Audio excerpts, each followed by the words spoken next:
દેશના રાષ્ટ્રપિતા મહાત્મા ગાંધીએ જેઓને આધુનિક ભારતના નિર્માતા તરીકે ઓળખાવ્યા હતા તેવા તિલક સ્વરાજના પ્રથમ મજબૂત હિમાયતી એવા બાલ ગંગાધર તિલક લોકમાન્ય તિલકનો આજે જન્મદિવસ છે।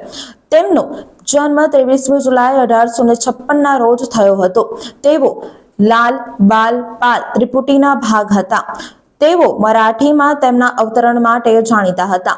સ્વરાજ મારો જન્મસિદ્ધ અધિકાર છે અને હું તેને મેળવીશ।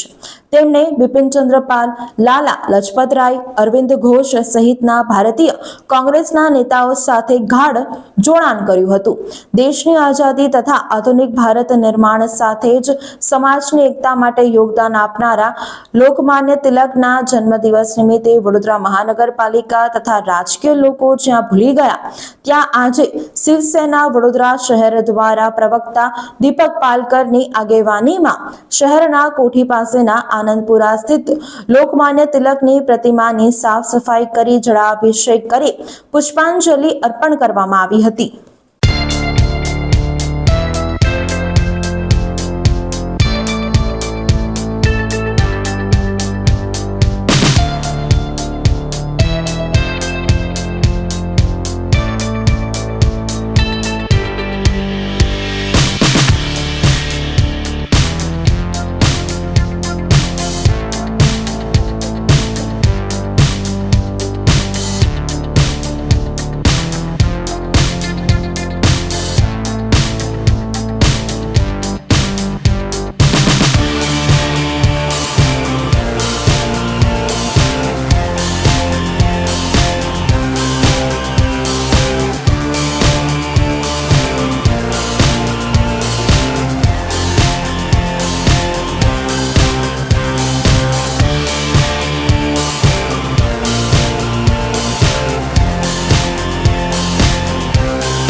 લોકમાન્ય બાળ ગંગાધરની જન્મજયંતિ તમે જળાભિષેક કર્યો, દૂધાભિષેક કર્યો, શું કહેશો?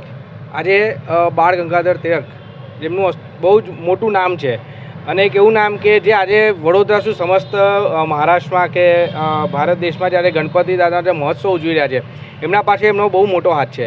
એમનું એક જ હતું કે ભાઈ હિન્દુઓ બધા આપણા સાથે બધા સંગઠિત થાય, ભેગા થાય, એના માટે જ એમણે આ એક ગણપતિ દાદાની એક સ્થાપના કરેલી અને બધા સાથે મળે એ એમની વિચાર હતી।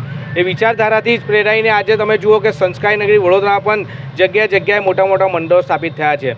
પણ દુઃખની વાત એ છે કે કોઈ ગણપતિ મંદિરને પણ યાદ નથી કે પછી સત્તાધારી પક્ષને પણ યાદ નથી અને કોર્પોરેશનને એમને પણ યાદ નથી કે આજે બાળ ગંગાધર તિલકની આજે જન્મજયંતિ છે કે આજે પ્રતિમાને સાફ સફાઈ કરે। પણ વડોદરા શિવસેના દર વખતની જેમ દર વર્ષે, આ વર્ષે એવું નથી, ગયા વર્ષે પણ અમે યાદ દેવડાવેલું, આ વર્ષે ફરી અમે યાદ દેવડાવીએ છીએ કે આજે એમની જન્મજયંતિ છે તો હવે અમે જળ અભિષેક દૂધનો અભિષેક કરીને અમે કરી દીધું છે, ફૂલહાર કર્યો છે।